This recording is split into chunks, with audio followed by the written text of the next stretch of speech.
Namaskar Navikaji, good evening to you, to all my fellow panelists and to all your viewers. This is one of those rare occasions where, with respect, I disagree with Sushant Sarinji. And I agree with you, Navika ma'am, that who is fringe and who is mainstream. I mean, people either who are coming to your show or otherwise are national spokespersons of the party sent and authorized by the party and the party sent them. So that can't be, that's not an accusation that should fall on you as the messenger. You were only carrying the message. They had to stay within the democratic limits and within the party limits. But I have a larger question on what is fringe and what is mainstream.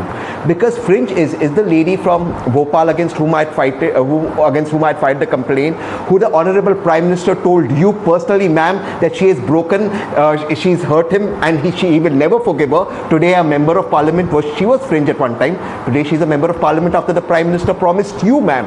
Who is fringe, ma'am? Adityanath ji was on a stage when vulgar words were spoken about dead women as member of parliament. Today he's Chief Minister of Uttar Pradesh. I don't even want to repeat those words. Is he fringe? And it has happened on the other side of the divide. OAC brothers, look at the language they use and continue to use. There's a video now going viral of the OAC brother, a proclaimed offender who's continuing to use abusive language against Hindu gods and goddesses. Is he fringe? He's a member of the Legislative Assembly in Telangana. The point is, ma'am, all of us as a nation need to stop, take a pause, take one step behind and realize that the destruction we are causing to our country is irreversible.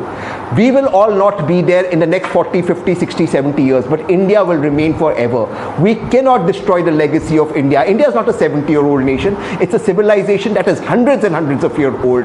Why and how are we destroying it? And I support what is happening. Action should be taken on every side of the divide, whichever side of the divide decides to spread hate or hurt a community. But I have a question.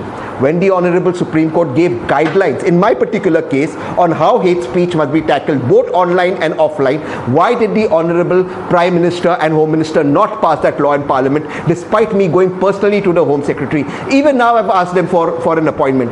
I have personally filed cases against those on this side of the divide. My side of the divide was spreading hate against Hindu gods, goddesses. Why those FIRs not being filed? Why those complaints not being translated into FIRs? And that gives a feeling to either side that there is a bias. We need to work as per the law of the land, as per our constitution, which is our only holy book and our holiest book for that matter.